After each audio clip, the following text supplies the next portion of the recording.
quiero usar como marco de referencia primero y dando todo el crédito a ese diálogo tan edificante de esa noche, pero quiero usar como referencia el nacimiento de Moisés porque, repito, este es el sueño de una generación libre, de una generación libre. Dios ve en Moisés la persona que encarnaría ese sueño de libertad. Israel era un pueblo que llevaba 400 años de esclavitud.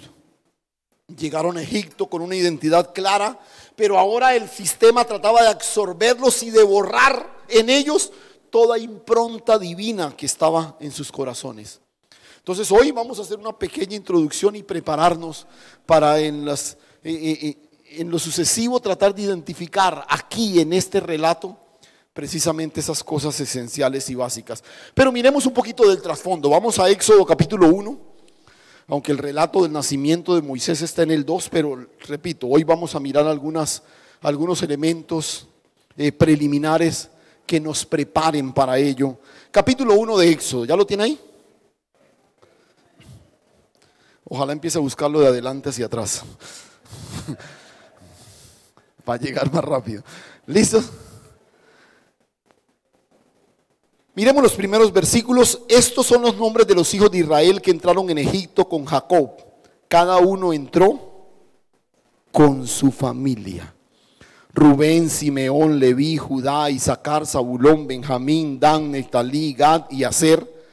Todas las personas que le nacieron a Jacob fueron 70. Y José estaba en Egipto y murió José y todos sus hermanos. Y toda aquella generación y los hijos de Israel fructificaron y se multiplicaron y fueron aumentados y fortalecidos en extremo, y se llenó de ellos la tierra. Entre tanto se levantó sobre Egipto un nuevo rey que no conocía a José y dijo a su pueblo: he aquí el pueblo de los hijos de Israel es mayor y más fuerte que nosotros. Ahora pues seamos sabios para con él, para que no se multiplique y acontezca que viniendo la guerra, él también se una a nuestros enemigos y pelee contra nosotros y se vaya de la tierra. Entonces pusieron sobre ellos comisarios de tributos que les molestasen con sus cargas y edificaron para Faraón las ciudades de almacenaje, Pitón y Ramesés. Pero cuanto más los oprimían, tanto más se multiplicaban y crecían, de manera que los egipcios temían a los hijos de Israel. Y los egipcios hicieron servir a los hijos de Israel con dureza y amargaron su vida con dura servidumbre en hacer barro y ladrillo y en toda labor del campo y en todo su servicio, al cual los obligaban con rigor. En esta introducción quiero puntualizar dos cosas. Hay muchos más detalles en este primer capítulo, pero quiero puntualizar dos cosas que, repito, suman a lo que estamos pensando en ese sueño de ver generaciones libres. La primera cosa, lo vamos a decir de esta forma: es imperativo, y si está tomando nota y puede subrayar esta palabra, es imperativo que las nuevas generaciones crezcan conociendo a Dios y su historia. Pero por favor, la palabra imperativo, esto no es opcional, esto no debe ser casual, esto no es un asunto de si acaso, si queda tiempo, no, esto es imperativo. Las nuevas generaciones deben crecer conociendo a Dios y a su historia. Amén. Y el escritor, en la mención inicial de su relato, señala quiénes entraron en Egipto, cuántos y cómo. Menciona que entró Jacob con sus hijos, menciona que todas estas familias sumaban 70 personas, pero hay un detalle que es bien interesante, menciona el cómo. ¿Cómo entraron a Egipto? ¿Cómo? ¿Cómo? Con sus familias. Este es un detalle significativo. Escuche, la familia de Jacob no siempre estuvo unida. Algunos vivieron en diferentes lugares en algunas ocasiones. Pero es muy interesante que el escritor haga esta mención. Cuando entraron a Egipto, todos entraron con sus familias. Con sus familias. Y recuerde, a pesar de toda la necesidad que apremiaba al mundo conocido, porque recuerde que ellos llegan a Egipto en medio de un contexto de hambre. Toda la tierra está sufriendo una hambruna impresionante, pero llegan a Egipto y son protegidos por el Señor a través de José y la generosidad del faraón de la época.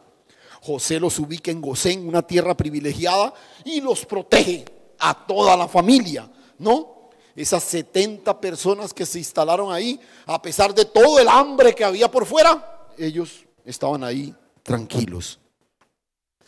¿Qué pasó? A la medida en que el tiempo fue pasando, la sociedad egipcia se fue olvidando del beneficio que esa familia había representado para ellos. Porque recuerde, fue la familia de Jacob en cabeza de José los que realmente preservaron la vida de todo Egipto. ¿Sí? Porque José, no solo interpretando el sueño de Faraón, sino que anticipándose con una estrategia, ¿cierto?, de almacenaje, de gobierno, de tantas cosas. Mire, por mano de José, Egipto se reinventó, creció, extendió sus fronteras, aumentó sus riquezas y se convirtió en la alacena de todo el mundo conocido. Todo eso lo hizo por mano de José. Y la intervención de José fue brillante, fue providencial en el momento más crítico de Egipto. Y ojo con esto, escuche esto. Por lo que José hizo, Egipto se convirtió en la potencia de todo el mundo conocido. Y le voy a explicar más o menos lo que ocurrió. Egipto comenzó a comprar las tierras vecinas, porque los pobladores de las tierras vecinas llegaban a Egipto diciendo: tenemos hambre. Entonces decía: listo, les damos comida, denos sus tierras. Y Egipto comenzó a extender sus fronteras y a fortalecerse. Y esta época, al final de esta época, mejor, Egipto terminó siendo toda una potencia. Y el faraón de la época de José se lo reconoció. Y se lo reconoció a tal punto que lo sentó en la segunda silla de Egipto. José terminó siendo el segundo al mando después de Faraón. Y seguramente los mandatarios que siguieron después de ese, seguramente también reconocieron algún nivel de gratitud, ¿sí? Pero entre tanto que el tiempo pasaba y pasaba, los recuerdos se fueron diluyendo y entonces ocurrió lo inevitable. La élite gobernante de esa poderosa nación ya no recordaba quién era José, ni lo que había hecho, ni lo que esa familia que estaba creciendo ahí representaba para la historia de Egipto.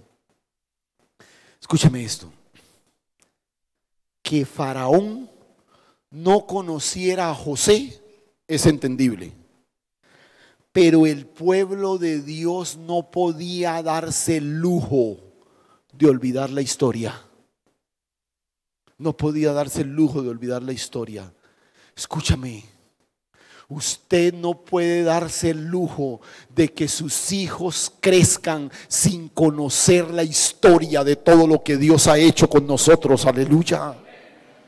No nos podemos dar ese lujo. No nos podemos permitir el que nuestras generaciones crezcan sin que conozcan a Dios y a su historia. Y mire una cosa muy interesante. Es muy curioso, vean. Algunas de las naciones más poderosas hoy en el mundo, algunas de esas naciones, sus valores, su cultura y en algunos casos hasta su carta constitucional tiene su origen en los principios de las Sagradas Escrituras. Y por haberse fundamentado sobre las Sagradas Escrituras, llegaron a ser las naciones poderosas que hoy son. Pero mira, muchos de sus gobernantes en las últimas décadas se han propuesto a sacar a Dios y a la palabra de la vida de la nación. ¿Se nota? ¿Nota lo exactamente igual a la historia de la Escritura? Se olvidan que el poderío que hoy tienen tiene su origen en que crecieron sobre el fundamento de Dios y su palabra. Ejemplos como Estados Unidos, como Alemania, grandes que hoy abiertamente han decidido, intencionalmente han decidido sacar a Dios y a la palabra de la formación de las nuevas generaciones. Han promovido un estilo de vida que no solo le ha dado la espalda a Dios, sino que se ha ubicado al otro extremo de la propuesta divina. Ahora, la iglesia nos hemos convertido en reaccionarios y no nos hemos ocupado en darle a las nuevas generaciones en forma clara e insistente la historia de Dios y el conocimiento del carácter de Dios. Y mire esto, usted me va a entender sin duda alguna lo que le voy a decir ahora, pero es muy interesante. Vea, hoy vemos a nuestros chicos crecer, a los niños crecer. Se saben los nombres de todos los superhéroes del universo Marvel. Se saben los nombres de todas las celebridades coreanas, incluyendo sus canciones y su coreografía. Conocen la vida y obra de cuanto youtuber estúpido y ridículo publica por las redes. Se saben todos los detalles: cuánto gana, cuántos seguidores tiene, qué estupideces hace. Pero no conocen la historia de Dios ni la naturaleza del Creador que los trajo a la existencia. Desconocen el diseño de Dios y su propósito para ellos. Saben de todo, pero no saben lo que es esencial. La formación cristiana de nuestros hijos se convirtió en algo tangencial. Lo hemos reducido a una oración de gratitud que hacemos en familia, o les presentamos a Dios como una especie de duende mágico que puede ayudarles en los momentos en que estén en complicaciones. Pero el sistema mundano en el que estamos ha tomado muy en serio esto de adoctrinar a las nuevas generaciones en todo tipo de abominación, en todo tipo de pecado, en todo tipo de distorsión. El sistema sí lo ha tomado en serio. Pero nosotros como iglesia hemos hecho de eso algo, sí, ahí pues que ellos sepan que somos cristianos, que sepan que Dios existe. Y nosotros hemos hecho de la educación cristiana de nuestros hijos un jueguito alternativo a todo lo demás que deben aprender. Vea, hoy nuestros chicos aprenden un arte, aprenden deporte, aprenden un nuevo idioma, algún tipo de habilidad motriz, aprenden a tocar un instrumento, aprenden una cantidad de cosas. Y escúcheme por favor, no estoy satanizando ese tipo de enseñanzas. No, estoy convencido que esa es la edad en que ellos más pueden aprender. Lo que quiero que analice es el desbalance que eso genera. Y escúcheme, ellos lo entienden. Puede que no sean conscientes, pero el mensaje les está quedando claro. Vea, le pongo un ejemplo. Usted ve un chico que tiene 3 días a la semana, durante 2 horas en las tardes, clase en la escuela de fútbol, ¿sí? Sin faltar. El fin de semana tiene clase de tenis o de squash, ¿sí? Según el caso. Una tarde a la semana va al curso de pintura, 2 veces por semana a la academia de música para aprender a interpretar un instrumento. El sábado toda la mañana estudia inglés. Y bueno, ahí tiene que aprender a nadar porque los chicos tienen que nadar y pues solo queda el domingo para eso. Cuando llega a casa rendido, usted piadosamente se sienta al borde de su cama y le pide que repita una oración que dice algo más o menos así: Papito Dios, gracias por cuidarme durante el día, por cuidar a mi mamá y a mi papá. Te pido que me permitas descansar durante la noche, que me cuides el sueño y ayúdame mañana en el colegio para que todo me salga bien. Amén. Por lo general, antes del amén ya se durmió el peladito. Unos años después nos preguntamos desconcertados, ¿por qué este chico ha desarrollado semejante rebeldía? ¿Por qué toma esas decisiones tan extrañas? ¿Por qué es tan permisivo con el pecado? ¿Por qué no quiere saber nada de Dios? Y estamos extrañados. Somos cristianos, en esta casa siempre le hemos... Es lo natural que ocurra.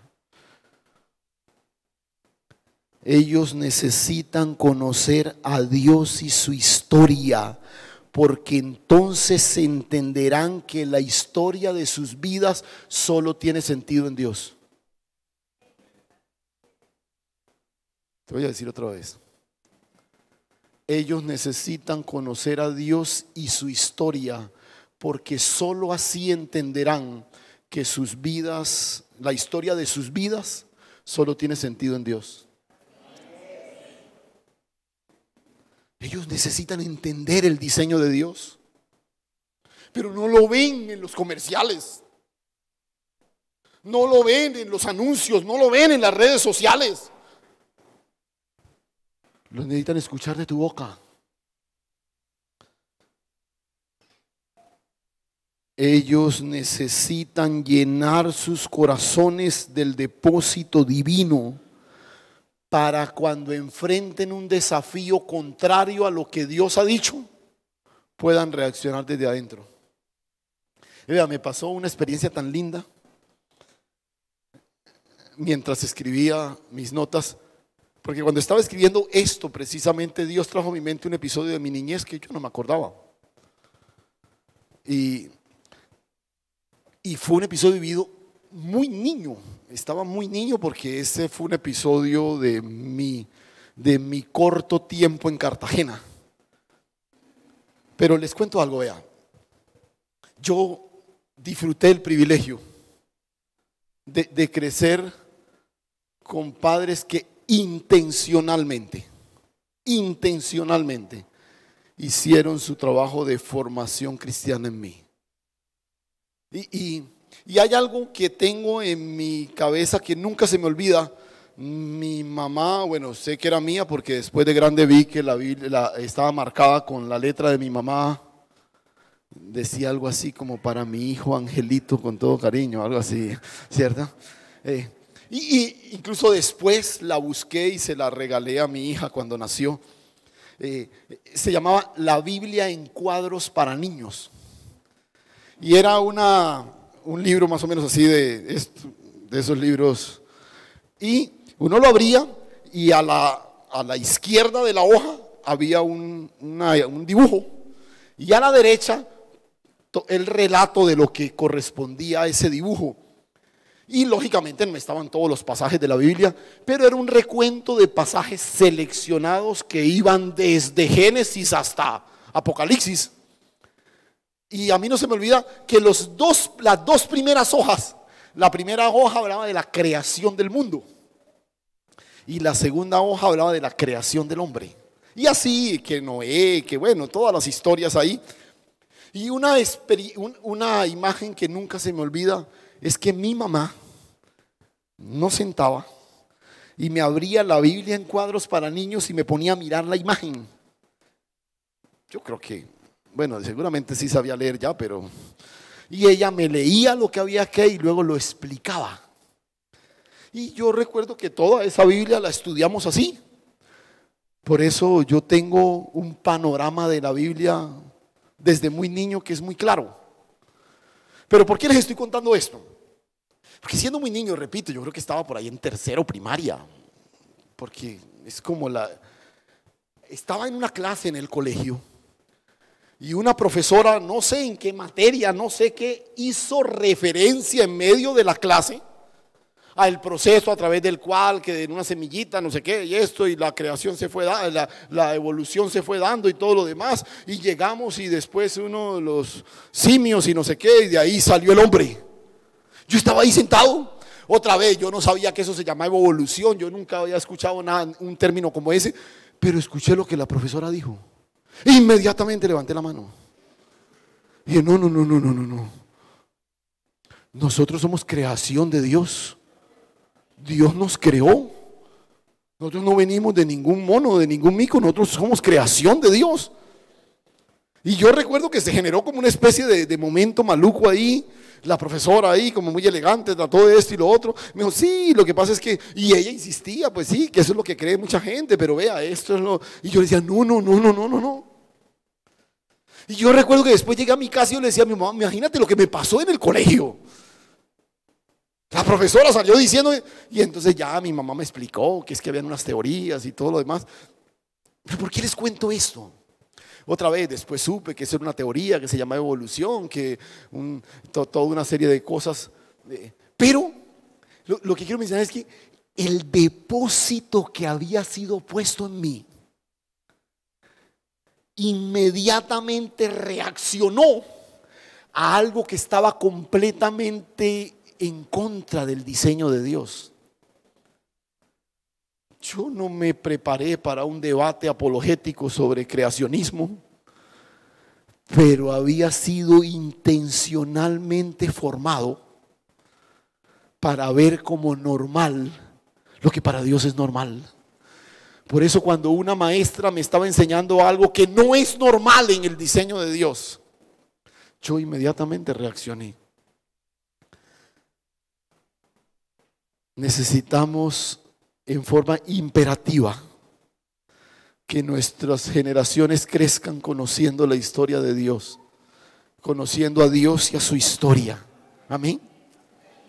El segundo detalle que quiero dejar en tu corazón en esta charla introductoria es lo que he llamado la concertada y fulminante estrategia de las tinieblas contra las nuevas generaciones. Y si usted quiere poner algunos otros calificativos que sumen ahí: concertada, fulminante, nefasta, intencional, estrategia de las tinieblas contra las nuevas generaciones. A ver, ¿qué es lo que quiero puntualizar con esto? Que esto no es un asunto casual. Esto es un asunto concertado.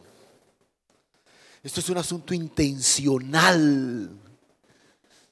Esto es un asunto que viene desde las huestes de las tinieblas que están dirigiendo el sistema en el que nos movemos para robar, para desconectar del propósito eterno a las nuevas generaciones. Y mira, cuando Faraón se da cuenta que el pueblo de Dios está creciendo, se preocupa. Piensa en cómo hacer algo para cambiar esa realidad, orquesta un complot y finalmente lanza una sentencia de muerte. Pero quiero que observe cómo la intención de Faraón es cada vez más marcada y llega hasta donde finalmente termina el capítulo 1. Y observe algo. Esto ya lo hemos compartido antes, pero quiero que note qué es lo que le preocupa a Faraón. ¿Qué le preocupa a Faraón con relación al pueblo de Dios? Y el texto nos deja ver por lo menos tres cosas claras. Y ojo, eso debería ser claro para nosotros, porque esto preocupa al enemigo. Escuche. Dice el versículo 9: aquí el pueblo de los hijos de Israel es mayor y más fuerte que nosotros. Ahora pues seamos sabios para con él. ¿Para que qué? ¿Para que qué? Para que no se multiplique. Para que no se multiplique. El enemigo no quiere que nos multipliquemos. El enemigo no quiere. Y usted dirá, no, pero aquí sí ya le sacamos ventaja, porque es que ahora sí somos muchos, hay mega iglesias por todos lados y todo lo demás. No, escúcheme, al enemigo no le preocupa el crecimiento numérico. Al enemigo le preocupa el crecimiento de Cristo en la iglesia. La multiplicación de Cristo, no la multiplicación de personas. En paz, Yo a veces creo que el enemigo le saca partido a la multiplicación numérica, más que le preocupe. Por eso hemos insistido, y perdone que haga esto como en forma de cuña, pero repase otra vez toda esa serie de enseñanzas que acabamos de terminar sobre el crecimiento de Cristo en nosotros. Porque si algo le preocupa al enemigo es que nosotros nos multipliquemos, que el Cristo que ha sido puesto en nosotros como semilla se multiplique hasta que todos lleguemos a la medida de la estatura de la plenitud de Cristo. Pero lo otro que el texto menciona es que el enemigo busca que la iglesia se mantenga inmersa en el sistema, que no lo enfrente. O sea, el enemigo no quiere que la iglesia enfrente al sistema, sino que se mantenga dentro del sistema. O sea, la iglesia no hay problema mientras se mantenga ahí, esté ahí, ¿cierto? Nota lo que dice Faraón: que no se multipliquen y acontezca que viniendo la guerra, él también se una a nuestros enemigos y ¿qué? Y pelee contra nosotros. Al enemigo le preocupa que enfrentemos el sistema. Y parece que la iglesia se siente cómoda en el sistema. La iglesia se siente cómoda en la sociedad de hoy. Entonces, no somos una iglesia, no somos una contracultura. Más bien parece como si nos hubiéramos dejado permear por la cultura. Y esto es preocupante. Repito, estamos para ser una contracultura. Y otra cosa que menciona el texto que es bastante llamativa. Y les cuento que es bastante llamativa porque nos toca. Dice al final, bueno, que no se multipliquen, que no sea que viniendo la guerra pelean contra nosotros. Y note cómo termina: y se vayan de la tierra, se vaya de la tierra. O sea, al enemigo le preocupa una iglesia que se vaya. El enemigo quiere una iglesia que esté ahí, una iglesia con mentalidad sedentaria. Y lastimosamente eso es lo que ha pasado hoy. Hemos perdido conciencia de que estamos de paso. Y otra vez, y en esto yo he sido insistente, estamos aquí para cumplir la asignación que nos ha dado Dios frente a esta generación, pero preparados en todo momento para irnos de aquí, porque es que no somos de aquí.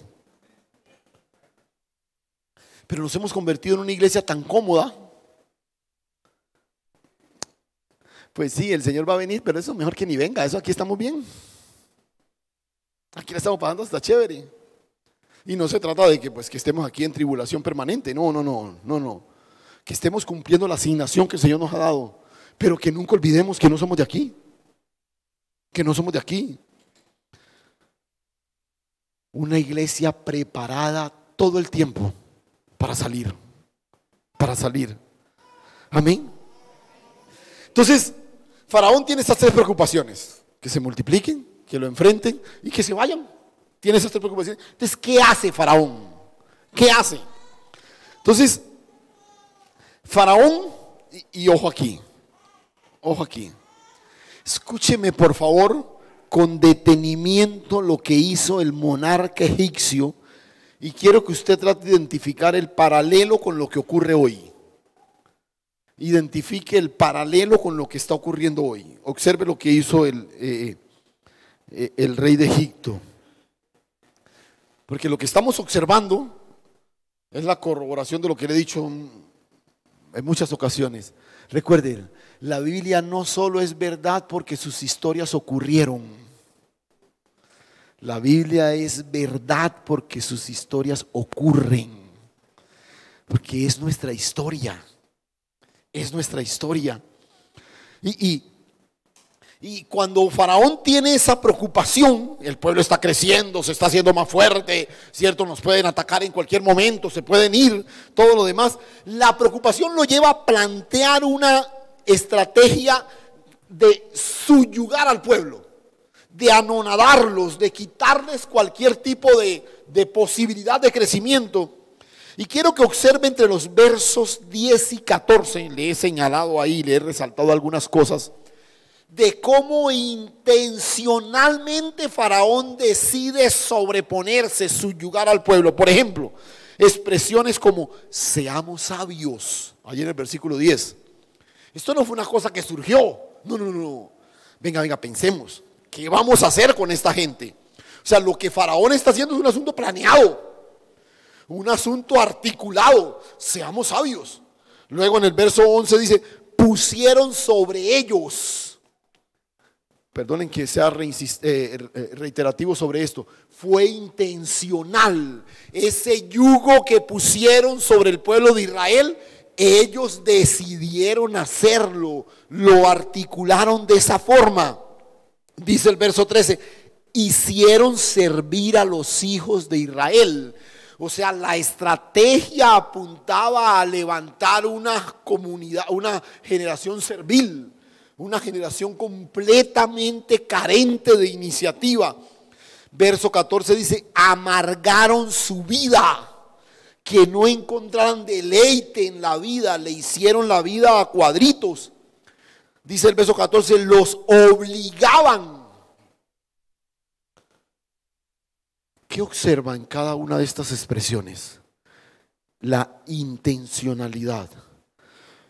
Todo lo que los egipcios hicieron respondió a un plan articulado desde la cabeza, desde Faraón, quien vio una amenaza en ese pueblo y decidió hacer algo para destruirlos. Pero, a ver, si usted conoce los versículos siguientes, ¿qué pasó? A pesar de todo esto que hizo Faraón, ¿qué pasó? Digámoslo así como la expresión popular, le salió el tiro por la culata, ¿cierto? Porque entre más los oprimían, ¿qué pasó con Israel? Más se fortalecían, más se multiplicaban, más crecían. Y Faraón estaba, no, ya no, es que les ponemos carga, le hacemos esto y lo otro y más. Y escuchen, después de fracasar con los israelitas en su edad adulta, los esfuerzos malignos de Faraón se concentraron en ¿quiénes? En las nuevas generaciones. ¿Le suena? ¿Se da cuenta cómo la escritura nos está leyendo hoy?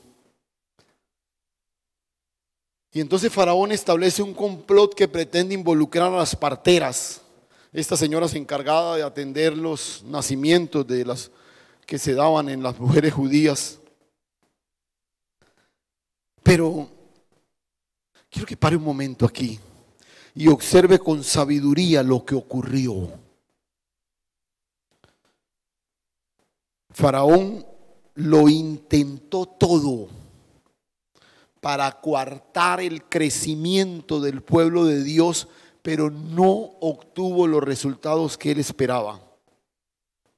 Se fastidiaron, se oprimieron, vivieron el peso de la esclavitud, pero se fortalecieron más, crecieron más.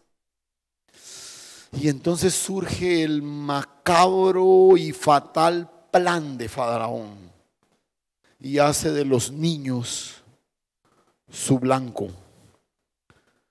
Las estrategias para desconectar a las nuevas generaciones del propósito eterno es lo mismo que estamos viendo hoy. Si usted observa, es como si todas las tinieblas se hubiesen ensañado en dirigir sus ataques hacia las nuevas generaciones. Mire cómo lo relata el capítulo 1 a partir del verso 15. Y habló el rey de Egipto a las parteras de las hebreas, una de las cuales se llamaba Cifra y la otra Fua, y les dijo: cuando asistáis a las hebreas en sus partos y veáis el sexo, si es hijo, matadlo, y si es hija, entonces viva. Pero las parteras temieron a Dios y no hicieron como les mandó el rey de Egipto, sino que preservaron la vida de los niños. Y el rey de Egipto hizo llamar a las parteras y les dijo: ¿por qué habéis hecho esto? ¿Que habéis preservado la vida de los niños? Y las parteras respondieron a Faraón: porque las mujeres hebreas no son como las egipcias, pues son robustas y dan a luz antes de que las parteras vengan a ellas. Y Dios hizo bien a las parteras, y el pueblo se multiplicó y se fortaleció en gran manera. Y por haber las parteras temido a Dios, Él prosperó sus familias. Entonces Faraón mandó a todo su pueblo diciendo: echad al río a todo hijo que nazca, y a toda hija preservar la vida. Es un relato crudo. El temor piadoso de las parteras contrasta con la escalofriante orden de Faraón: mátenlos. Ese fue el mandato del monarca. No hubo ni siquiera una forma elegante de decirla o de disimulada. No, no, no. Si ven que es un niño, mátenlo. Quítenle la vida. Qué duro debió ser para estas mujeres, acostumbradas por su oficio a procurar que un niño naciera de la mejor manera, ahora recibir la orden de matarlo. Pero gracias a Dios no pudieron. Finalmente desobedecieron a Faraón, porque Dios llenó su corazón de temor. Y con una sencilla excusa justificaron el fracaso de la misión del rey. Pero esto no paró aquí. Esto, por el contrario, impulsó a Faraón a ir más allá. Ahora no eran simplemente unas parteras. Ahora no era un grupo de funcionarios que tenía la capacidad de quitarle la vida a los niños. Ahora Faraón le da licencia a todo egipcio, cualquiera que se encontrara un recién nacido judío, varón, tírelo al río. Tiene el aval y el respaldo del sistema para que lo haga. ¿Te imaginas lo angustiante que debió ser un embarazo de una mujer judía en esa época?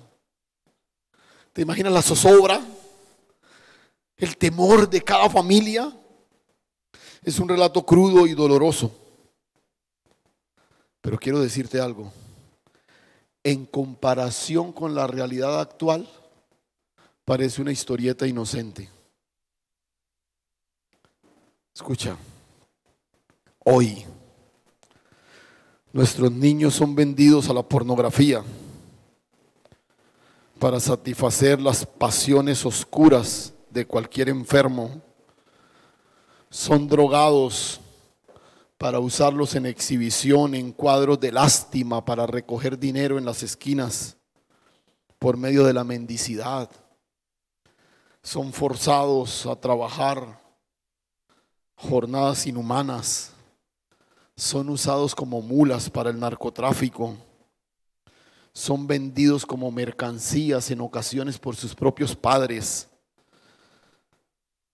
sin contar los que son asesinados antes de nacer. Pero también son expuestos a todas estas doctrinas pecaminosas que no los han dejado por fuera respetando sus edades, sino que les castran la capacidad de decidir, porque los forzan adoctrinándolos a una serie de situaciones que no tienen el juicio para juzgar.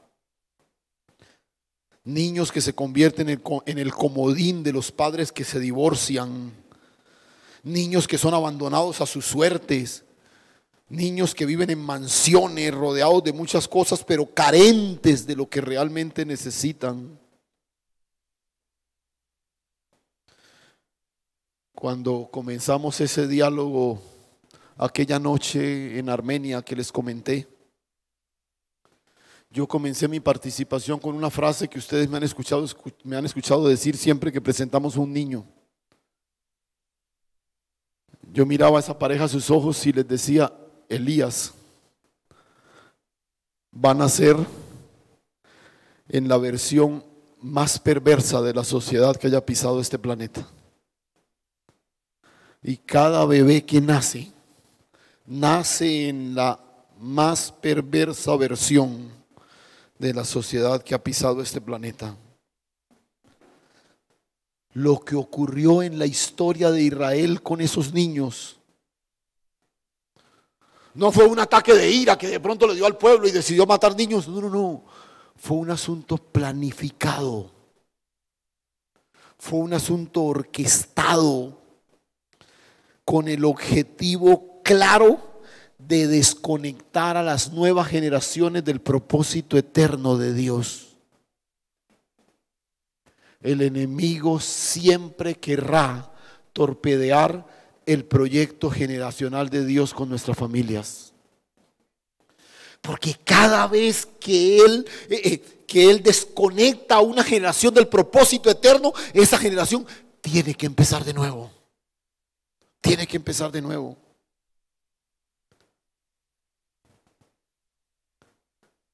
Pero ante ese cuadro tan sombrío, hoy quiero lanzarte o mejor, quiero primero dibujarte un cuadro de esperanza, pero también lanzarte un desafío. En el relato surgen un par de protagonistas casi anónimas. Aunque el texto nos menciona su nombre, no menciona muchos detalles de ellas. Cifra y Fúa, las parteras. Esas mujeres arriesgaron su vida. Escuche, escuche, escuche. Estas mujeres prefirieron obedecer a Dios antes que al rey.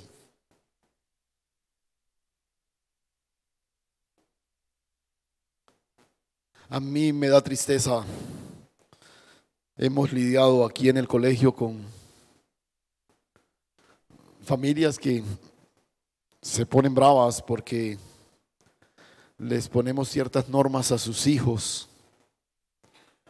Vienen, nos reclaman, vociferan, nos han entutelado. Y yo les he dicho, mira, créeme, esas normas no los van a dañar. Esas normas los van a ayudar, los van a formar. Y sí, tú pones una tutela y finalmente la ley nos obliga a que quitemos esa norma. Está bien. Pero ese chico va a crecer creyendo que puede sacarle el cuerpo a cualquier norma en la vida. La norma está diseñada para formarlo. No es para otra cosa. Pero estas mujeres decidieron obedecer a Dios antes que al sistema.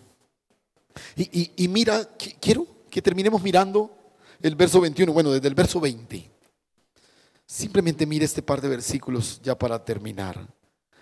Y Dios hizo bien a las parteras, y el pueblo se multiplicó y se fortaleció en gran manera. Mire la importancia, porque aquí viene el desafío. Voy a usar la expresión sobre el cual quiero desafiarte. Mire la importancia de ser guardianes de generaciones. ¿Qué fueron Cifra y Fúa? Guardianas de toda una generación. Y el pueblo creció y se fortaleció. Y mire este regalo precioso del Señor. Y por haber las parteras temido a Dios, ¿qué pasó? ¿Cuántos quieren que Dios proteja y bendiga a sus familias? Que Dios prospere nuestras familias. Aleluya. Yo quiero desafiarte hoy y quiero invitarte a ser un guardián de las nuevas generaciones. Algunos son padres y están criando niños pequeñitos. Otros ya tienen un impacto en sus segundas generaciones, sus nietos. Otros son tíos. Otros están ahí en el cuidado de niños. Otra vez, no tienen que ser mis hijos biológicos. Pero yo quiero seguir soñando con generaciones libres. con generaciones que vean normal lo que para Dios es normal. Que Él creó un hombre y una mujer. Que la familia es el diseño de Dios para el cumplimiento de su propósito. Generaciones que puedan crecer entendiendo que la vida es un don que solo Dios da y que solo Él quita. Yo quiero seguir soñando con generaciones libres. Los Cifra y los Fua de hoy, hombres y mujeres llenos del temor de Dios, que estén listos a obedecer a Dios antes que al sistema, que vayan en contra del orden establecido y que no renuncien al desafío de educar las nuevas generaciones conforme al diseño divino. Que cada vez que tengas la oportunidad, háblale a un niño de Dios y de su historia. No cuentes la Biblia como una historieta de una fábula fantasiosa. Establece el corazón de los chicos en la verdad de la palabra. Yo les he dicho a los maestros de escuela dominical de nuestra iglesia infantil, y tenemos eso ahí en la mente y en el corazón. No es suficiente con que nuestros hijos conozcan la historia de Noé. Tienen que entrar al arca. Tienen que sentir que están en el lugar donde son salvos por la gracia de Dios, que es Cristo Jesús. Pueden recitar la historia, pero si están por fuera, están perdidos. No nos limitemos a contar la Biblia como una fábula de fantasías. Que cuando uno de nuestros hijos escuche esas ideologías perversas, que como aquel chico que escuchó la primera versión de la evolución, dijo: no. Dios nos creó a su imagen y semejanza. Que nuestros hijos puedan tener claro cuál es el diseño de Dios. ¿Y sabes por qué? Porque cuando tú asumes el desafío de ser un guardián generacional, Dios va a prosperar y a bendecir tu familia. Aleluya. Dios prosperó las familias de Fua y de Cifra. Dios va a prosperar las familias de todos aquellos que se conviertan en guardianes de las nuevas generaciones. No importa, usted no va a cambiar lo que el Ministerio de Educación establezca, lo que la OEA, la ONU, la UNESCO pongan en sus comunicados. Pero usted sí puede llegar al corazón de su hijo, de su nieto, de su sobrino, y decirle quién es Dios y qué es lo que Él ha hecho. Aleluya. Padre, gracias. Gracias, Señor.